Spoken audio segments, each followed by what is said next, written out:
This series, we've been doing it annually. This is our second year, and it's sponsored by the Yale Center for Environmental Law and Policy, which is the center that I run. And by the way, I'm Josh Galprin, the Associate Director of the Center for Environmental Law and Policy, also sponsored by the Yale Climate and Energy Institute. And tonight we are particularly thankful to Professor Susan Clark, who came up with the idea of bringing Todd Wilkinson to campus for this talk. Todd is an environmental journalist. He's had 25 years of experience. He's got a couple books, and he's here tonight to talk about his book, Last Stand, Ted Turner's Quest to Save a Troubled Planet. It's an interesting take, I think, on the climate and energy bookshelf series because it is not primarily a climate and energy book. It's a book about Ted Turner's unique perspectives and unique efforts to conserve land, particularly in the American West. But it's an approach that is still relevant to climate. Many know that Ted Turner has strong opinions on nuclear power, an energy issue, and land conservation. The way we live and use our land is very relevant to climate and energy more generally. So I'm glad to have a speaker who can talk a little bit about something other than international climate negotiations or energy efficiency, the IPCC and so forth. We're going to have a different perspective tonight, which is really great. And also a perspective that focuses not just on the issues and the ideas, but on an individual person, Ted Turner, who is definitely unique and is definitely gives, I won't necessarily say great lessons, although we'll see what Todd thinks, but interesting lessons on how to make change happen. And it's not change that all of us can make for better or for worse, but it's a lesson worth paying attention to. So, Todd, I'm going to let you come up and talk about the details here, but thank you very much for joining us.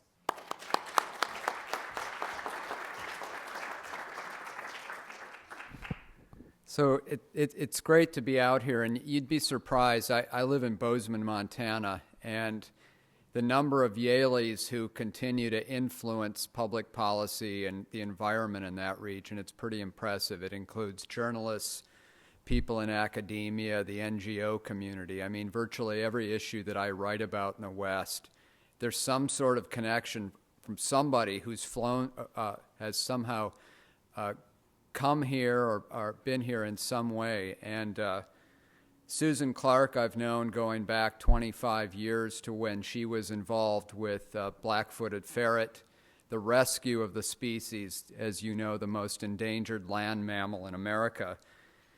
So what I want to talk about tonight is this character, Ted Turner. And the title of the talk is, Can Capitalism Save the World? And I really want to talk about Turner, not the media man, but someone who I really consider a potential pathfinder as an eco-capitalist. And so, to begin, there's the premise. Is capitalism the problem? I think everyone here would say yes. What Turner would tell you is that capitalism isn't the problem, democracy isn't the problem, but how we've been practicing them. And so who is this guy? 20 years ago, I went out to his ranch. He had first moved to Montana, and he had booted all the cattle off and replaced them with bison. It's a ranch, 113,000 acres, extends from the Madison River to the Gallatin. Those rivers are best known. If you saw the movie A River Runs Through It, it was filmed on both of those rivers. Turner buys this piece of property.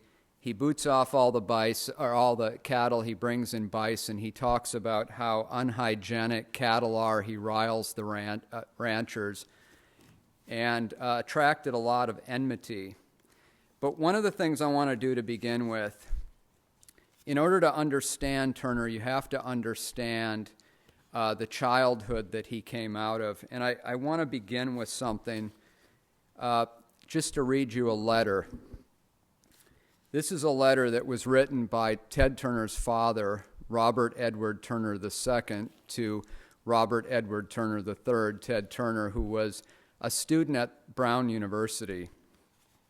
Here it begins. My dearest son, I am appalled, even horrified, that you adopted classics as a major. As a matter of fact, I almost puked on the way home today. I suppose that I am old-fashioned enough to believe that the purpose of an education is to enable one to develop a community of interest with his fellow men, to learn to know them, and to learn how to get along with them. These subjects might give you a community of interest with an isolated few impractical dreamers and a select group of college professors. God forbid. There is no question, but this type of useless information will distinguish you, set you apart from the doers of the world. If I leave you enough money, you can retire to an ivory tower and contemplate for the rest of your days the influence about the hieroglyphics of prehistoric man and what they had upon the writings of William Faulkner.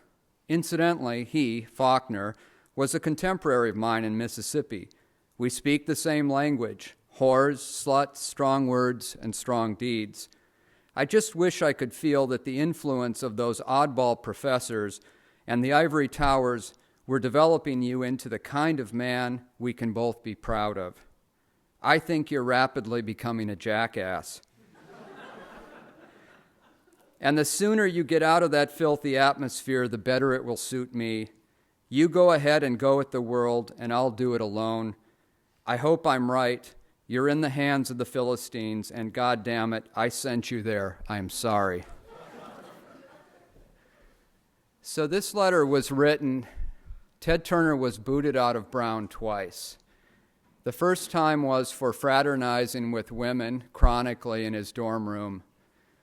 The second time, he was booted out because, in part, his dad refused to pay his tuition, and so he had to leave Brown. He never graduated.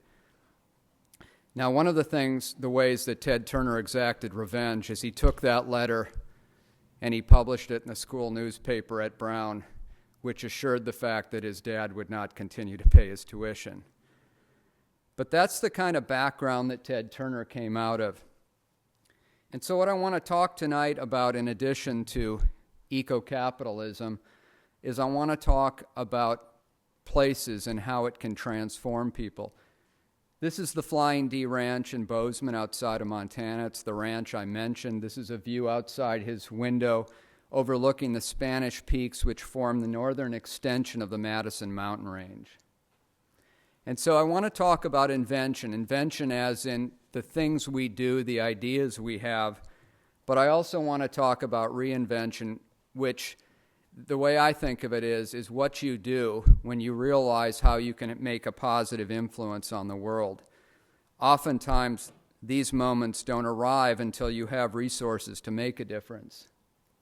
I also want to talk about the triple bottom line and moving it from abstract to actual having it applied on a land level. So here's Ted Turner. Who is this guy? Let's explore that first. A couple things that connect him. He has a restaurant chain, 40-some restaurants, Ted's Montana Grill. It serves bison on the menu.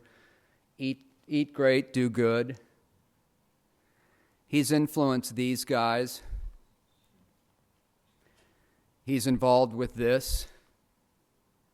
He founded that. For those of you who are millennials, part of the millennial generation, he founded this cartoon series in the early 90s because he wanted to develop a cartoon series that would influence you. He's involved with this. He's been involved with him and bison. So about 8 years ago, I started working on the book. A couple of ground rules that we had. One is I had unlimited access to Turner. I could ask him any question that I wanted to. He couldn't edit my manuscript. He, in turn, gave me an assignment. He said, I want you to visit all of my properties. Turner owns 2 million acres of land. He's the second largest landowner in the country, second to John Malone. But one of the things I discovered is that people have a tunnel vision view of Ted Turner. This is Ted Turner at the first ranch he bought in Montana called the Bar None. Now, one of the things I want to point out is that Ted Turner does not think of himself as St. Francis reincarnated. I don't portray him that way in the book. He is a multi-flawed, very complicated human being. And let's face it, saints are less colorful characters to write about than people like Ted Turner. But the real question that I wanted to get at is, why does he do these things? People can have money, they can do things, but I really wanted to get at the impetus. And so here he is, again at the Flying D. The pond in the background was a wetland that he created as a wedding present to Jane Fonda when they married roughly a dozen years ago. Or actually 20-something years ago, excuse me. So this is what we typically think of Ted Turner. This is a photo of him in his office in Atlanta. He has 50 honorary doctorates. He's a collector of Civil War artifacts. He's got an Emmy and a World Series on his desk and bison. He's got fish that he caught with Fidel Castro when he was labeled a traitor for going to Cuba. He opened a CNN bureau in Moscow and Havana and was pilloried for it. But this is largely Turner past tense. And what I think is important to do is to consider the context of Ted Turner. Here are two Gilded Age tycoons who were among the richest of their time. On the left, you have Marcus Daly, and on the right, you have William Clark. One of the things that's really interesting about this is you may have heard that Montana had a version of the Citizens United law that was rejected by the Supreme Court. That actually grew as a result of the guy on the right. William Clark and Marcus Daly were both copper kings, and they presided over the richest hill on earth in America, Butte, Montana. You know, it was responsible for a huge percentage of houses that became electrified. And, you know, today it would be hundreds of billions of dollars if you extrapolated that into today's dollars. So one would expect that Butte, Montana would be a great city today if the wealth were kept in that community. In fact, this is a view of Butte today. Old Butte is off to the southwest of that image. This is a photograph of the Berkeley Pit. It sits at the headwaters of one of the largest linear Superfund sites in the country. Over $100 million spent to clean it up. It's still ongoing. We as citizens of this country will be part of that to treat that water in perpetuity. A couple years ago, you may have read about it in Harper's Magazine. There was a flock of snow geese flying from Canada southward during their autumn migration, and they landed on the water in the Berkeley Pit, and within an hour they were all dead. It's just this super toxic soup. And so when we think about wealth and how it's created, we also need to think about externalities and who's paying those. So here's another Gilded Age tycoon. You all know of this person, John D. Rockefeller Jr. Here's something that Rockefeller did with his money. He used the Snake River Ranch as an entity that purchased most of the lands in Grand Teton National Park and then deeded the ranch to the federal government. Grand Teton, as we know it today, wouldn't exist were it not for those land acquisitions.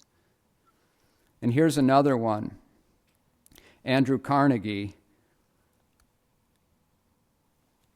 And as we all know, he valued literacy. He thought it was one of the most important tools for empowering citizens. And many of us grew up in towns where there are Carnegie libraries. And what he said is, as I grow older, I pay less attention to what men say, I just watch what they do. How I interpret that, how Ted Turner interprets that is, don't listen to posers. So here's Ted Turner. This is the Ted Turner we all know and love or hate. The guy who does the tomahawk chop on national television with Jane Fonda at his side, along with President Jimmy Carter. And because of this, Ted Turner becomes known as the mouth of the South. Interesting thing about Ted Turner. He insulted Pope John Paul. He told a Pollock joke in his presence and then had to issue a press release to apologize. He once said that Christianity is for losers. he was taken out of context in that, actually. It was sort of, Christianity is for losers if all you do is you wait for the Creator to intervene and tell you what to do, but nonetheless. And because of his marriage, his 10-year marriage to Jane Fonda, he's known as a godless lefty or a socialist, that he's plotting with the UN to wrest away control of private property rights. This is all the stuff that we hear and have heard on AM radio in the West. Some of these I tried to track down and actually find out. When I was a journalist at the City News Bureau, I mentioned to some students today, the motto there was, if your mother says she loves you, check it out with at least 2 independent sources. Turner has left a track record of saying lots of incendiary things, but these are some of the rumors. Another one is that he supports one world government. A couple favorites here is that he enlisted African pilots from Nigeria to fly UN helicopters to dump wolves into his property. And another one is that he asked federal bear managers to trap the meanest grizzlies and dump them onto his Flying D ranch to ward off trespassers. Everybody claims to have a Ted Turner story, and what I've discovered is that most of them aren't true. There's a great story out there that, in fact, it's one of the most widely circulated. It's reached millions of people on the internet, that Ted and Jane went into a steakhouse in Montana, and they were so indignant when they couldn't get in that they raised a stink, and the manager sent them out with their tails between their legs, and the whole crowd erupted in cheers for putting them in their place. The thing is, it never happened, and there's lots of stories like that in the West. Turner arouses stories like that. So who is this guy? In order to understand him and ultimately his motivation, you have to understand the child, and you have to understand where he came from. Now, one thing about Ted Turner that a lot of people don't realize is that when he was a teenager, he wanted to be an artist. This is Ted Turner with a painting he painted of his dad. Now, one of the things about Ed Turner, his father, is that he was a serial womanizer. He once boasted to Ted that he had slept with 300 women other than his mother before he was 30 years old. He was a heavy drinker. He was also one who taught Ted the mantra, early to bed, early to rise, work like hell, and advertise. So a couple of things. One of the things Ted Turner's father told him is, son, don't set your goals so low in your lifetime that you'll meet them all. And among the 3 goals that Ed Turner had bestowed upon, or that he had set for himself, was having $1 million in the bank, owning a yacht, and owning a plantation. And ultimately, he was miserable at the end of his life. After Ted was booted out of Brown, he came back to Georgia, and he was being groomed to take over the family billboard company. It was one of the largest advertising billboard companies in the country, and had a lot of billboards in the Southeast. And then Ed Turner decided to sell the company, and he didn't tell Ted about it. Ted found out about it secondhand. And so Ted called his father and took him to task and said, Dad, you've always taught me that I should be courageous. Well, a couple weeks later, Ed Turner had breakfast and read the paper and had a cigarette and went up to the upstairs bathroom in his plantation and put a gun to his head and pulled the trigger. And so Turner was 24 years old when this happened. There are some people who say, Ted, you should just get over that. But it's something, that sense of guilt, that sort of shame, it's something that Ted Turner carried with him for the rest of his life. And it's also something that bonded him psychically to Jane Fonda. Jane Fonda's mother also committed suicide. Now, an interesting thing about Ted, his father's gone. he starts this dramatic rescue of the billboard company that will result in his media empire. And he proceeds to wallpaper billboards across the South with this. Remember, the Godless Lefty takes this, and of course, it's the first line to Atlas Shrugged. So who is Turner? Here he is shortly after his dad passed. It's important to think Ted Turner, I think of Ted Turner as the guy in the red shorts. He thinks of himself as a consummate underdog, and I think all of his endeavors have involved that sort of underdog's challenge. So the surviving Ted Turner, something that we recognize him for, he launches this bid in the America's Cup and wins it with his boat Courageous. Interesting thing about how times have changed from 77 to today. The whole campaign for the first Courageous victory cost Turner about $250,000. When Larry Ellison and his high-tech catamaran won this year, it cost Ellison $100 million. So here's Terrible Ted. This is when his reputation starts to get solidified. People sell him short. They say, Ted, you can never win the America's Cup. Of course, this is the Ted Turner that starts to come on a lot of people's radar screens. On the 1st of June, 1980, he launches CNN in an old country club. The networks say, and you'll never succeed. People say there's no appetite for 24-hour news.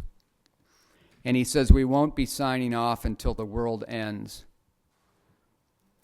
And so CNN goes on the air. This is one of the reasons why Clayton Christensen calls Ted Turner a technology disruptor. The other reason is, of course, is that he hooked a backwater cable television channel and created the Superstation and gave us Atlanta Braves games, whether we wanted them, all day long. Terrible Ted shakes up the networks. And so I think about tycoons, I think about modern tycoons and technology disruptors and outliers and underdogs and people who do things. The real question is, what will happen with the wealth that was created by Steve Jobs? What kinds of things did he support? What kinds of things will Zuckerberg support? What is he behind? What sort of obligation do you have when you become a plutocrat? And so Ted Turner, the question I would pose, liberal or conservative? It's funny, but I've spent a few time in the rural hinterlands of the West at Rotary clubs with everybody convinced that Ted Turner is a liberal. And so what I'd like to do now is go through some aspects of Turner that I think challenge this notion of polemics and defining people rigidly one way or the other. So the early 1980s, after Turner's father is long gone, a few years after he launched CNN, Jacques Cousteau invites Turner to join him aboard Calypso. It's docked up the Amazon River. And they're out there at night. They're listening to monkeys and the jungles around them. And Cousteau starts laying out the litany of problems. Already there's a dead zone identified in the Gulf of Mexico, and there's evidence of coral reefs being bleached, and there's pollution that Cousteau is confronted. And Ted Turner says, "Captain, I came down here to be inspired, and all you're doing is bumming me out." And so they were talking about environmental problems, and Cousteau said, "Ted, you're in the media business. You're in a position to reach and educate lots of people and bring the problems of the environment, make them palpable for people." And he said to Turner, and I'll come back to something later, he said, "What can men of good conscience do, but even if they know the world's going to end, fight to ensure that that doesn't happen?" And so that night was the one when Cousteau leaned on Turner and said, "You need to make a difference." And Turner left that. It was a pivotal moment in his life. Cousteau becomes not only a father figure to Turner, and they were great friends for the rest of Cousteau's days, but Turner goes back to Atlanta and he launches the first environmental reporting division of any news outlet. He also opened CNN bureaus around the world. He opens a bureau in Moscow, and for that he's pilloried by the right for being a traitor. Two interesting things. One of them that both Mikhail Gorbachev and T. Boone Pickens, whom I interviewed for the book, said, they credit Turner with being a major vehicle with the collapse of the former USSR. What Gorbachev said is that it was a two-way window with Russians and people in the other stans. They could see America, and in fact, the station that they had, a TV station that they were turned to in the Politburo was CNN. T. Boone Pickens also credited Turner with that. Now, another thing that happened is Ted sent his eldest son, Teddy, to work in the CNN bureau, and one of the things Gorbachev said is, I knew that Ted Turner could be trusted and he was a good guy when he would send his son into what Ronald Reagan had called the evil empire. Interesting footnote here, Teddy was in a car crash that nearly killed him, and he was on the receiving end of Soviet-style medicine. And from that experience, he came back to the U.S. a firm antagonist of socialized medicine. And he also became a watcher. His favorite news channel is Fox. So here's Turner and Gorbachev. Later, Turner would end up helping Gorbachev complete his presidential library because he thought it was important as a symbol. Gorbachev had kept all of his files in a closet in his small Moscow apartment, and Turner thought it was important that those should go into a formal repository to chronicle the history of the Soviet Union. And so Gorbachev, to this day, counts Turner as among one of his best friends. And we all know, some of you may not have been born, but when CNN covered the first Gulf War live, as a result of that, Turner was named Man of the Year. Now it's Person of the Year by Time magazine. But again, invention, the things we do, the ideas we have, and reinvention, what do we want to do when we want to have an impact, a positive impact? And that story in Ted Turner's life really begins when he comes west. Turner was 50 years old when he bought his first ranch. His kids said, "Dad, you need to mellow out a little bit." He was a chronic workaholic, wasn't around much. He comes to the West. He picks up his first fly rod when he's 50 years old and learns it, and it ends up changing his life. He learns to start thinking about the landscape from the water level. He starts thinking about ecosystems. It was actually an idea that had started after he bought his first plantation in the late 70s in the Southeast. He bought 3 bison at an exotic livestock auction and put them on a plantation. But of course, bison are not very happy in South Carolina in the middle of summer. And he thought if he really wanted to build a bison herd, he needed to look west. There's another great story.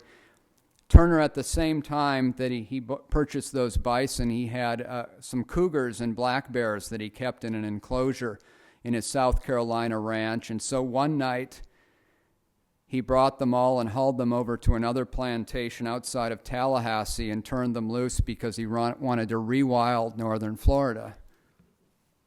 One of the cougars, a woman was driving her car home. A cougar ran out. She hit it with her car, and it died. People were shocked because they hadn't seen a cougar for a long time there, and they tracked Turner down, and they made him promise never to do that again. And Turner looked west, and he said, "You know what, I want to rewild landscapes, but I want to have enough land where those animals won't get into trouble. I want to be above board." And so he comes to the West. When he was a kid, he used to rub buffalo nickels together, dreaming that one day he could have his own herd. And this is really a totemic species for Ted Turner. So when I interviewed him in 1992, shortly after he had started to cause a ruckus there, we were talking about what his plans were, and I asked him, "What is your vision?" And he pointed to this aquatint by Carl Bodmer, and he said, "Someday I want my land to look and feel like this." And this is a picture of the Flying D Ranch today, the same ranch. 5,000 bison on the property. Largest single herd in the world. It's even larger than the wild bison herd in Yellowstone National Park just down the road. Now, a couple things about bison. They are, as you know, incredibly resilient animals. They evolved in this landscape. On the Flying D, some of the last wild bison that existed in Montana resided on the Flying D. As you also know, we nearly exterminated them, from 30 million plus down to several hundred. Today, Turner owns 55,000 bison. They're spread across about 12.5 ranches in the West. So here's another part of Ted Turner. What do you think of when you see that? You know, some people will say it's the flag of the most dysfunctional bureaucracy in the world. So Turner, a couple things happen in Ted Turner's life. At the same time that he's on his land buying spree, people are starting to recognize that. He's supporting the UN, and he's scheduled to receive an award in New York City in the late 1990s. And so he decides to use that as a means to make a splash. And so he does two things.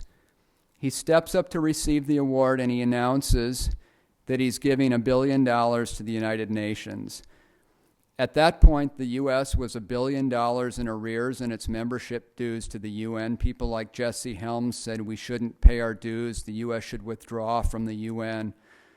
And Turner uses it as a night to make a show of support. At that point, he was worth about $3 billion, so he gave away a third of his wealth, or pledged to give that away that night. Along the way, Turner's properties, if you remember this sequence, Time Warner purchased his company, and then ultimately Time Warner became part of the AOL Time Warner merger a few years after this. The second thing that Ted Turner did that night is he looked out and leaned on fellow plutocrats and Forbes magazine, and he said, along with recognizing people who hoard their wealth and sit on it in order to have a place on that list, you need to give back. You need to support the society that's enabled you to prosper. And Kofi Annan told me later that he enjoyed looking at the startled expressions on people's faces and watched them squirm. He told me this great story of how Annan was visiting the Sultan of Brunei, who has 1,000 Rolls Royces in his fleet. And he said that he had been infected with guilt thanks to Ted Turner. But why the UN? Why step up? It's an incredibly unpopular organization within certain circles. This is one of the reasons. So you have Ted Turner, who started and was developed by a father who was an advocate, a Barry Goldwater Republican.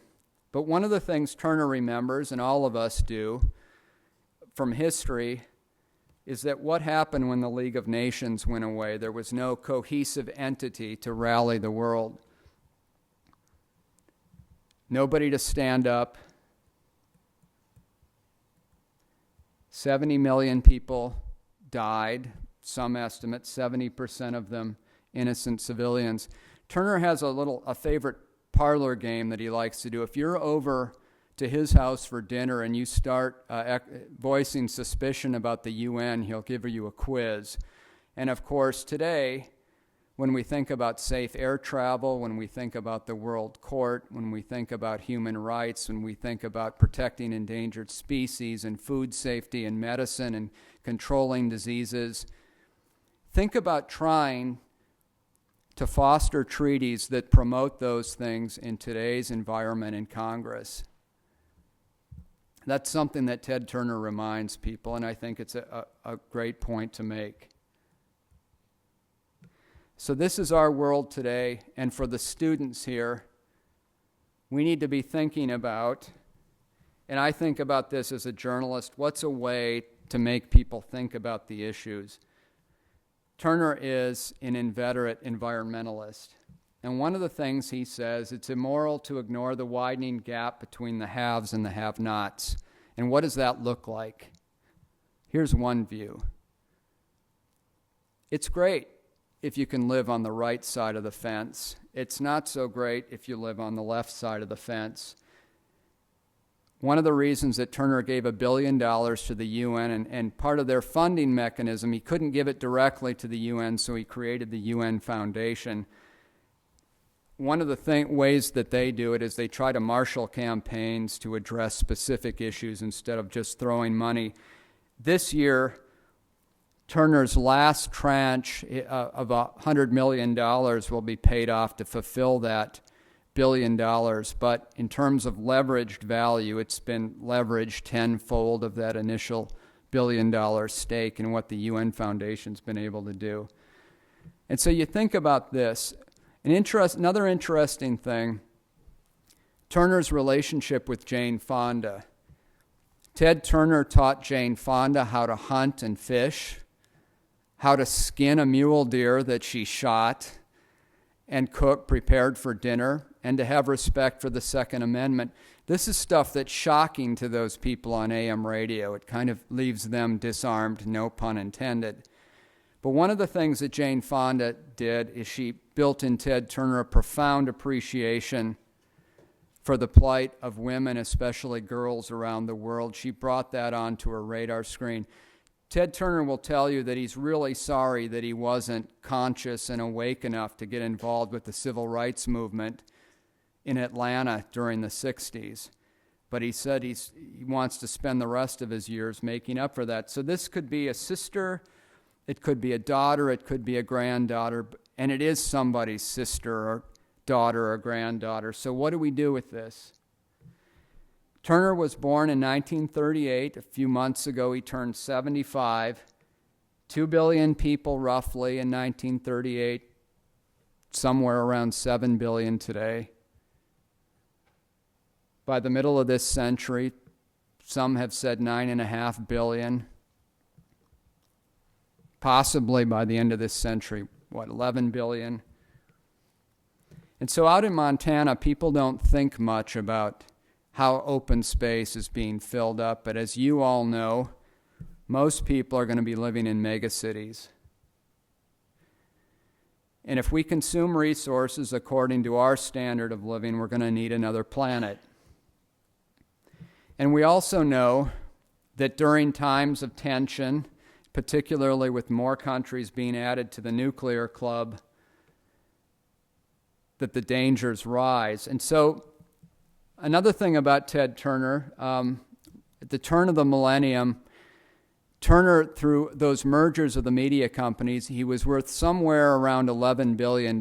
He owned 100 million shares of AOL Time Warner stock at about $100 a share, and then the company started to go downhill and the stock value tanked. Around the same time, Charlie Curtis, who then was with Senator Tim Wirth in overseeing the UN Foundation, they were talking about nuclear issues, and Turner had assumed that, with the collapse of the Berlin Wall and the former Soviet Union, that nuclear threats had gone away. And Charlie Curtis disabused him of that and said, not only do we have thousands of weapons between the U.S. and Russia pointed at each other on hair-trigger alert, but if you really want to become afraid, you need to be thinking about the threat of suitcase nukes. With all of this unsecured nuclear material in the nuclear labs in the former USSR. And in one case, they mounted this rescue where Ted actually ponied up several $1 million, and they launched a commando raid to go in and secure the material that could be used. Another person, Graham Allison, whom I interviewed, he's at Harvard, reminds us that the 9/11 attacks, that wasn't the original intent of the terrorists to fly planes into skyscrapers. The original plan and hope was to get their hands on a suitcase nuke. And in the book, I have Turner and Graham Allison talking about what would happen if a 10-kiloton suitcase nuke, a Sidewinder, were detonated in Times Square. As Senator Sam Nunn, who was a co-founder of the Nuclear Threat Initiative with Turner, says, the real interesting scenario that they've discussed is not only if you detonate one suitcase nuke, but what if you have another one? And say you detonate that, and then you threaten to detonate another one in another city, and you can literally hold cities hostage. And as Graham Allison says, every notion of sort of psychic stability that we have as a society would be, think about that. Think about the flight from cities. And the real thing, of course, is to get at the motivation of why do people hate us. It's one of the fundamental tenets of Ted Turner is to think about that and be sympathetic to that. So during that time, the free fall of the stock, Turner lost the equivalent of $10 million a day every day for 2 years. And he was roundly attacked by a lot of people who said, "You're so boneheaded, you're such a jackass. Why did you hold on to your shares and not get out of the company?" And his response was, when I built CNN and TBS, as an owner of a company, you hold on to the shares, you're not getting out of the stock, and you're not going to leave your own shareholders holding the bag. And so Turner's fortune collapses. A couple weeks after 9/11, I should say that during 9/11, he was in Atlanta. His company now was part of this larger conglomerate, and Turner was being frozen out of his company by Jerry Levin and Steve Case. And Turner realized that he had no home left at CNN, and so later that fall, as this colossal loss was happening, as he said, it was the most severe loss of personal fortune in history, Turner thought of taking his own life. He was out in Montana at the Flying D and decided not to do that.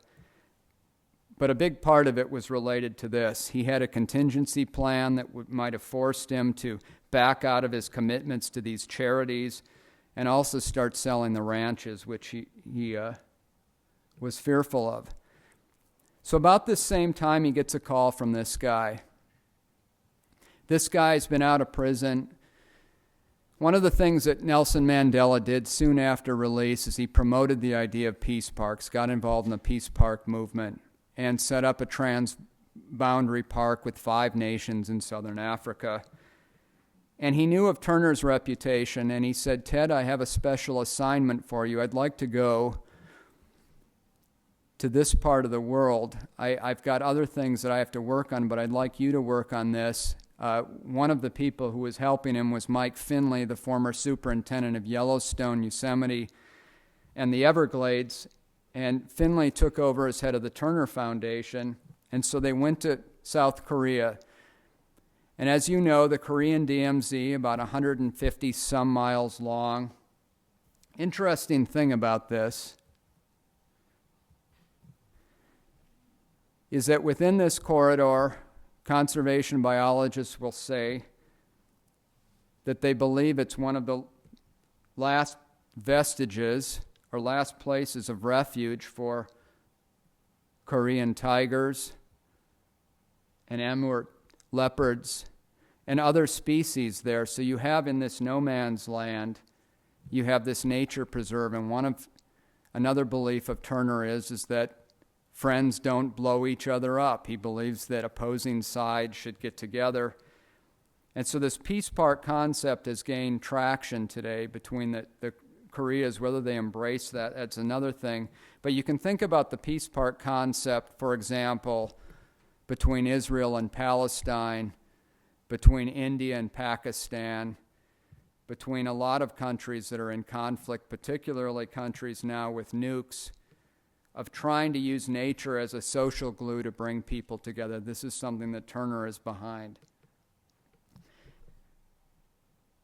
Something else related to the UN Foundation marshalling of campaigns. You know, I show this photo to different groups, and a lot of young people, I think at the tail end of the baby boomer, getting those polio shots, we remember having our grandparents and parents who suffered from polio, and as you know today, polio is now limited to just island pockets, and just as it's important to save species, it can also be important to eradicate organisms. The Polio Plus campaign that's part of Rotary International and a bunch of partners, the Bill and Melinda Gates Foundation, the Turner Foundation, that close to eradicating polio. Another thing, bed nets. For about $10, you can change the trajectory of a life just by adding protection to mosquitoes as a way of malaria prevention. $10, you can change somebody's life.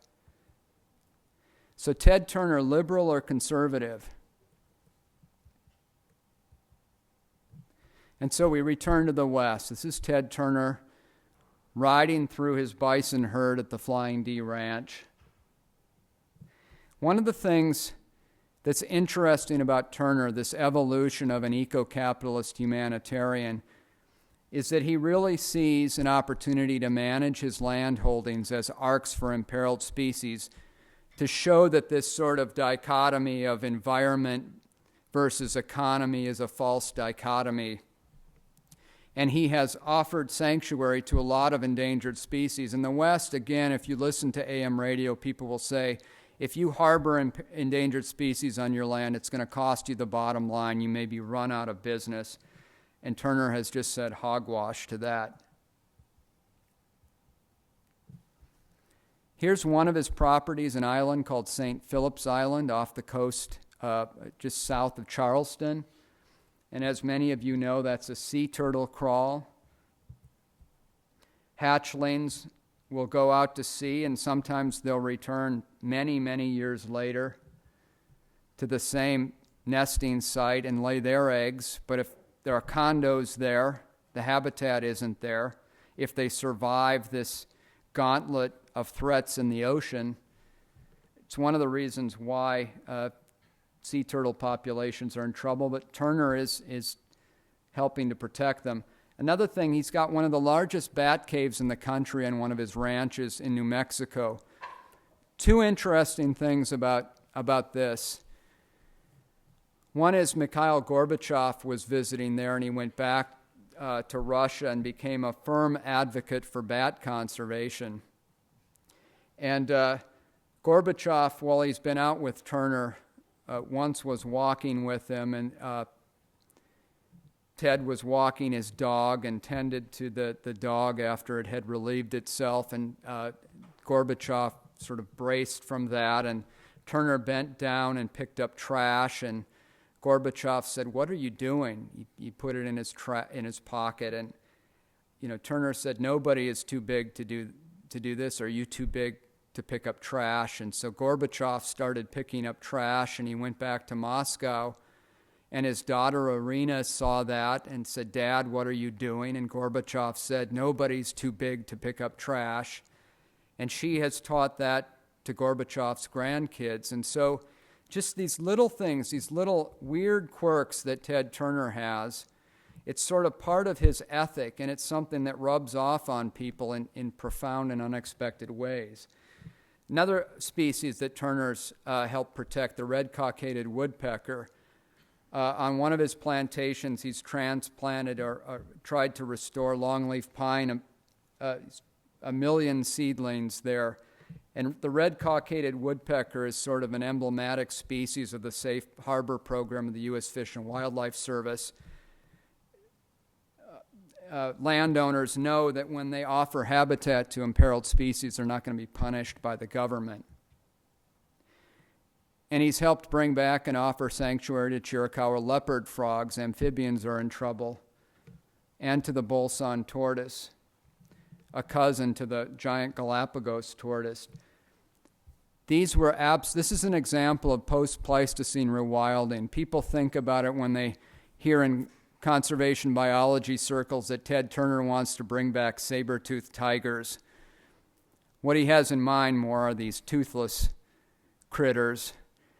These were absent from the U.S. for millennia, surviving only in Mexico, and they're restoring populations of bolson tortoises on a couple of his ranches. So Yellowstone National Park, that's just down the road from where I live. It's a center of the greater Yellowstone ecosystem, 18 million acres. Why am I showing this and the abundance of wildlife there? It's, the last and biggest intact ecosystem. It's got all of these animals, and if you look at a checklist of Yellowstone, the same checklist that exists in Yellowstone exists just up the road at the Flying D Ranch. Ted has all of the major mammal species that were there at the end of the Pleistocene, of course, if you're not including giant sloths and saber-toothed tigers, but they're all there. This was Turner after I paid the first ranch that I ever visited, apart from the Montana ranches, were his estancias in Argentina, and I flew back north with him. And he couldn't wait to get back to Montana because there had been wolves sighted on the property, dispersers from that first effort to reintroduce wolves in the early 1990s. This is actually a photo of wolves in Yellowstone. But today the Flying D is home to one of the largest wolf packs in the lower 48. The Bear Trap Pack has 20-some members on it. Turner's one of the few ranch owners in the West to not pull the trigger and manage wolves. And to get back to bison as resilient species, bison are more predator resistant. Turner has grizzly bears on his land and he has wolves on his land. And unlike a lot of cattle ranchers, these guys need less protection. They're hardier in dry weather conditions. And I want to throw some figures at you. 4 feet, 22,000, 1,400, 340. So to decode this, 4 feet of snow fell in South Dakota last September. 22,000 cattle died. 1,400 sheep, 300 horses, 40 bison. Now granted, cattle exist in far greater number in South Dakota, but this also speaks to the hardiness of bison that have endured profound fluctuations in climate. They have a competitive advantage that a lot of people are just waking up to. When Turner first got into the bison business, there were somewhere around, 50,000 bison. Today there are 500,000 bison, and so Turner is at the forefront of this bison renaissance. And on his High Plains ranches, he's restored prairie dog colonies, and he's hated for that in the West. Why? Why is he doing it? What value do these guys have? In a lot of ranches, ranchers either recruit hunters or have hunters pay to go out and just blow these animals away, or they're engaged in broadcast poisoning. Today, the black-tailed prairie dog, once one of the most prolific prairie dog species, exists on just 2% of its range. Here's a startling statistic. A guy named Mike Gilpin, who's specializes in population dynamics. In 1804, when Lewis and Clark came into the West, the biomass of prairie dogs in the American West was equal to the combined biomass of humanity on the planet. So what about that biomass? What does it feed? Just like the fish and ocean ecosystems. Well, you wouldn't have these guys. Dr. Susan Clark, who knows if she would be involved in conservation biology today if these guys weren't rescued from extinction, and they held on because there were remnant prairie dogs. And you tend not to have burrowing owls in such abundance, or swift foxes, or a couple dozen related obligate and associated species. Keystone species, you get a big bang for the buck, and Turner, over his lifetime, has gone from being a proud protector of 10,000 prairie dogs to now 250,000 of them. And so today's world, this is the fact. This is the world you're inheriting. And as you know, some areas are going to become hotter and drier. In the West, where we are, Dr. Steve Running, who was part of that won the Nobel Peace Prize along with Al Gore. If you look at a 1 centigrade increase, he talks about the percentage of moisture that we'll need to increase to offset that. But if you look at the computer models in these dryland farming and ranching regions, the West isn't going to receive more moisture. In fact, all this snow, I wish we could bring it back to us in Montana, because we're not having a very big snow year there. And what that means is a lot of forest fires. So Turner's thinking about this. He's thinking about the advantages of bison. He's thinking about why big landscapes are better, why they're more resilient in a time of climate change. And we think about the costs. We think about where all the food's going to come from to feed people. We think about, in the West, the cost of fighting wildfires that are going through the roof. And we think about this. Pine bark beetles. We have a cabin just west of Bozeman, and we've watched the forest around the place just turn rust-colored and then die. Big, big fires. And these guys going through 2 reproductive cycles in the course of a year instead of just one. It takes minus 35 degrees for a week or longer to kill them. And they are robust these days. And we think about Los Angeles and Southern California, and we think about the fires there, and we think about the coasts. And people are saying, adaptive management, and we think about externalities of bad decisions. And so in Montana today, in the Powder River Basin, Wyoming is now the largest coal-producing state. Montana's about to come online near where I am. We talk about the Keystone Pipeline, but in terms of real carbon coming out of the ground in our own backyard, not from Canada, this is one of the game changers. And a big part of this is bound for export to China. It's interesting, the politicians in Montana, Ted gets together with them fairly often, and he asks them, so let me get this straight, you condemn the Chinese for not having a policy to combat climate change, and yet you're feeding them the coal. And whether or not you buy into the fact that climate change is human-caused or not, it's still happening. So the question is, what do we do about this? How do you reinvent yourself? When Turner's been to Wharton and Stanford and other business schools, he's often asked, Ted, what would you do if you wanted to become a tycoon today? And Turner says, I'd get into alternative energy. And so on his ranches, he has alternative solar power there. He does energy audits and carbon audits. The fact is the guy flies around in a personal aircraft and has been vilified by the right wing, just as Al Gore has. And one of the ways that he deals with hypocrisy, Turner believes, he said, listen, if you're going to be a hypocrite, don't let it paralyze you. If you're going to be an environmentalist, you're going to have hypocrisies, and just don't let it take you out of the game, but try to do more each day than the impacts you're inflicting. And so that's something that Turner has done, and it's a fairly simple premise. If we all did something a little better, I know this sounds corny, but think about the difference that would be in the world.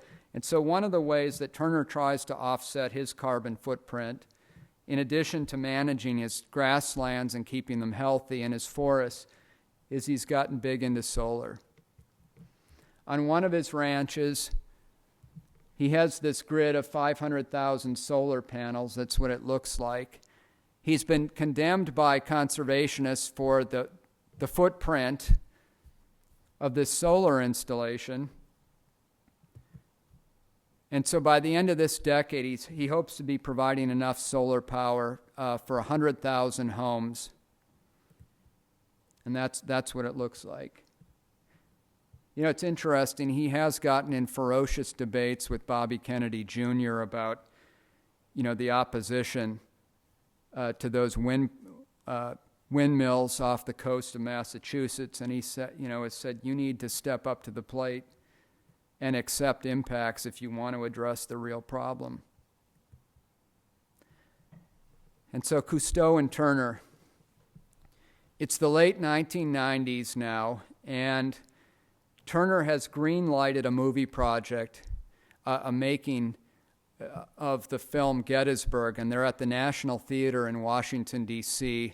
They're watching it on an old film, and the reel breaks, and they're there. It's a crowded auditorium, and Turner's next to Cousteau, and Cousteau's son, Jean-Michel, is off to his left, and Turner's kids are there, and they start talking about environmental problems, and Ted's talking about things, and Cousteau turns to Turner and says, "Ted, you worry too much.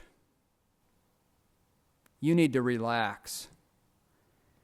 And Cousteau said, I've come to a point in my life where I've given up. I don't think there is any hope for humanity. I think you're wasting your time. What I'm seeing is there's too much complacency. Young people aren't up to the challenge. He goes on and he gives this litany. And Turner turns to him and puts his hand on Cousteau's hand and says, "Captain, I can't accept that. If there's even a 3% chance to have reason for hope, that's the bet that I want to make." And so they're watching this. People are leaning forward. They want to listen to this conversation because they can't believe it. And so Turner leans on Cousteau and says, what you've just said to me is completely unacceptable. And so with Jean-Michel Cousteau, who was also born in 1938 and is a contemporary of Turner's, he said that there was this element of transference that occurred, that the young grasshopper, the young protege had become the mentor. And a few months later, when Cousteau was on his deathbed, he rallied. And he said, "I'm not afraid to die, but I want to be around long enough to make a difference." I think it's really interesting. One of the things that's really important to Turner is to inspire young people to rise up and accept the challenges. And again, it sounds pretty cornball, but it's absolutely true. He has hope, and he really is turning to look at you to make a difference. Turner has said cynically that we only have 50 years to get our arms around these problems. And he's been leaning on fellow plutocrats. Not long ago, E.O. Wilson was visiting, and Turner had 10 of the largest landowners in the West that cumulatively have control of 12 million acres that are in between the public lands out there, and knowing how important big landscapes are to ecological resilience, he's enlisted a bunch of these, and a bunch of these are very, very conservative individuals who have now been brought into landscape conservation. And so, we think about Richard Dawkins and his discussions of memes. Paul Ehrlich told me that he looks at Turner as a sort of meme, a way of thinking about how we can change behavior. Again, Turner isn't perfect.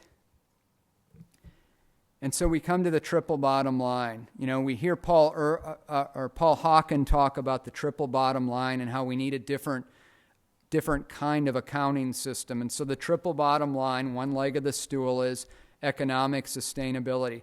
Unless things are economically sustainable on private land, they're not going to persist. Turner himself realizes that if he's going to pass on his lands to his next generation, it better be sustainable so it's not a debt proposition or bad things will happen to the land. Desperate people do desperate things with their land. And so the first leg is economic sustainability. One of Turner's other mantras is faster, better, cheaper, built on the maxim of NASA. He doesn't want to wait around for government to do the right thing. The second leg of the stool is ecological sustainability, is either do no harm or pool your money back in to make landscapes better, restore them. Don't foist externalities off on the public to have to pay. And the third one is the human aspect of pay your employees a livable wage, treat them well, and try and keep the money that you're spending in local communities, let that trickle down. And today, despite a lot of antagonism directed at Turner when he started buying up these lands as this wealthy outsider, this jackass, people love him out in the West because he funnels millions of dollars into local economies to keep these ranches viable. And so here's Ted Turner's family. He puts a lot of stock in his family. He was not the most attentive father growing up, and one of the reasons why he created the Turner Family Foundation is as a way to bring his kids into the decision-making process and to get closer. You have Rhett, who's a filmmaker based in Atlanta. He does wildlife documentaries. You have Laura Seidel, who together with her husband, Rutherford Seidel, they're the real deal as far as activists. You have Jenny, who's been involved in media. She lives in Lexington, Kentucky. You have Teddy, the guy who was assigned to the CNN Moscow bureau. Some of you may have known that he ran against that governor who famously went for a walk on the Appalachian Trail from South Carolina. He was beaten by Mark Sanford in a race for Congress, but he's entered politics, considers himself a hook and bullet Republican. And then you have Bo, who is the sportsman among them, most like Ted. Ted doesn't hunt anymore. But Rhett has overseen many of the wildlands. And what's interesting, while I was writing this book, I always thought there was this looming fear. What happens if Turner just breaks up his land and the foundations go away? I will look like a goat. But Turner, in his will, he's going to funnel all of his money back into the foundations and to keep the ranches viable. As you know, he's been a major force in the Giving Pledge.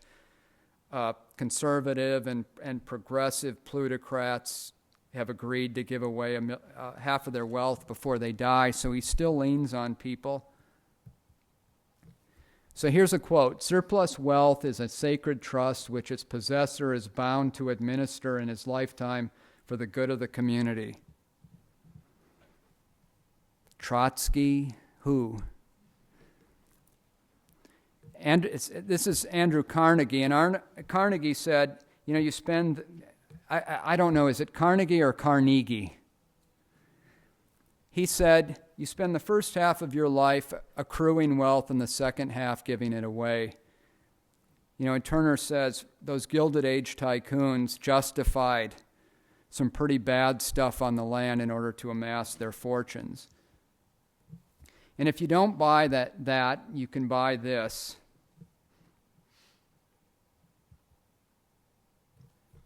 And so here we are. You can't evict an idea. Capitalism, it's not going away. As Turner will say, but we need to devise a better alternative. So Ted Turner invents Captain Planet, takes great delight in the fact that Rush Limbaugh feels threatened by this children's cartoon character. One thing about Ted Turner during his programming at CNN is he was had a documentary made about clear cutting in the Northwest, and the timber industry threatened to boycott CNN and withdraw its ads. And it was scheduled to run once a week, and Turner said, "Screw them. I want it to run every night for the next month." And so he stands on his principles, and the theme of Captain Planet is "The power is yours." But Turner's a big fan of this book, hands it out to people whenever he can. And of course, one of the lines from the Lorax is, it's not about what it is, it's about what it can be. It's about believing in yourself as underdogs. Change it always happens through underdogs. And Turner believes that the most important relationship we're going to have besides the one that we have with loved ones is our connection to the land.